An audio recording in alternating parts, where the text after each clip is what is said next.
Hey, good evening. I'm Chief Meteorologist Travis Meyer. What you're looking at right here is tornado. Hard to see sometimes, but this was in rain. Darren Stevens, one of our storm trackers, was able to capture that, and that was with infrared camera stuff that we talked about during our severe weather special earlier in the spring.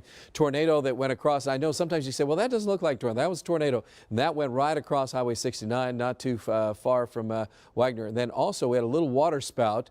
It just came up and literally we called it a water spout. Here was a tornado down just to the east of McAllister and just west of Haleyville. Just hit Haleyville, really. We were in Hartshorn as we were looking at that. Von Castor captured this, and so you can see the funnel. You can see how big it was. So this is the biggest tornado, I believe, that occurred during that time period.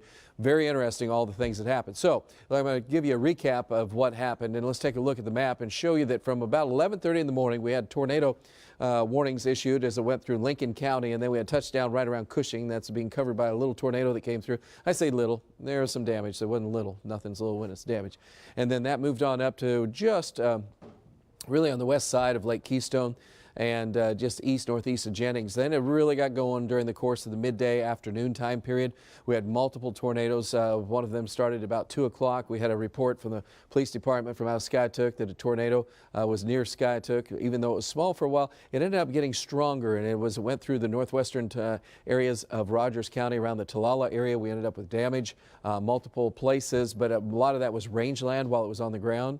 And then we also, right behind that, had another one showing up. That was near the Lenapaw area, and then that died out as we went into southern Labette County. But the one that was a long-tracked supercell storm, so there's occasional touchdowns along the way, and that went on up to Ottawa County. Then we had another one form around the Big Cabin area.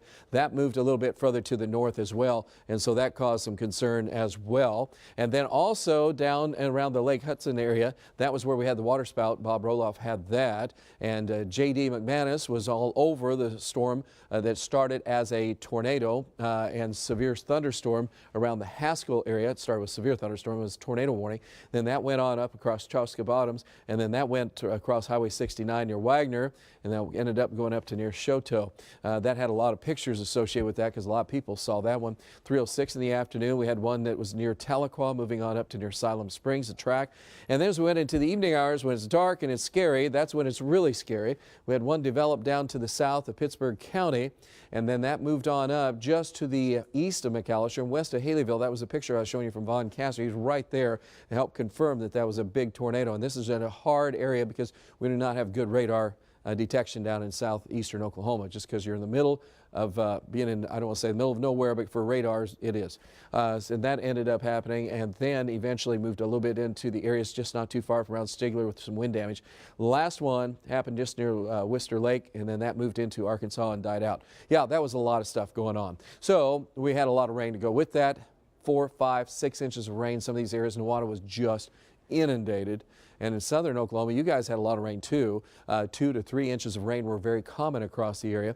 And the only places that didn't have a ton of rain were out to the west. And it's going to be the same story with additional rainfall tonight. We have potential for severe weather south of I-40, so we have an additional chances of 1 to 3 inches of rain, and also additional rain on Friday before the system pulls out. So tonight we have a severe thunderstorm watch from I-40 to the south, so we'll be watching for severe weather. So please join us on our weather apps. We have those. We'll be live streaming as necessary, and also, of course, on News on 6, and we'll have the latest there. So we do want you just to kind of be aware of how that's all going to play out, because there's still a chance of some heavy rain, wind, and hail with those thunderstorms tonight around I-40. Those will move on to the east as we go through the overnight time period, and then we'll have temperatures generally in the 60s, very warm and humid, but we have another boundary coming down. That should trigger some scattered showers and a few thunderstorms in the area during the morning hours.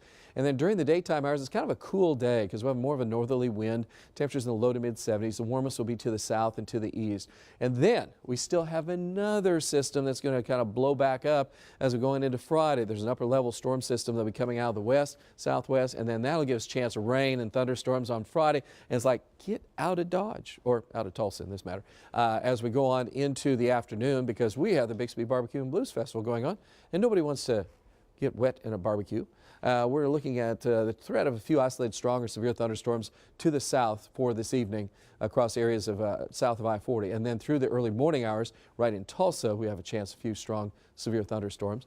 And then that would drop off as we go into the afternoon. So here's our forecast, the way it plays out. Very humid, very mild here for the evening hours in Tulsa, and still midnight, not bad. will be in the 60s. Shower and thunderstorm chances should be increasing, and then when that front comes through between about 3 o'clock, 7 o'clock in the morning, should have some showers, storms. Some could be heavy, some gusty winds associated with that. And then it's not so bad. In fact, after the rain on Friday, well, really Friday's kind of a little bit messed up because of the rain and showers and stuff, but it's not severe. So it'll just hopefully get out during the afternoon. And then it'll be a cool and kind of damp night for Friday night, but it shapes up to be a great weekend. So can't knock the weekend. 70s on Saturday, and we'll try to dry out a little bit again on Sunday before another chance showers and storms come in Sunday night into Monday.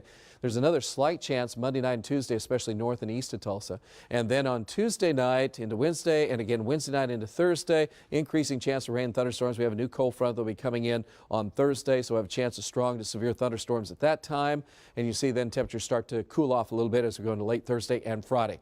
Oh, that's a lot of weather. That's your 9-day planner. We'll have a lot more, though, coming up with the latest updates at 9 o'clock and 10 o'clock. Hope you join us. In the meantime, have a good evening.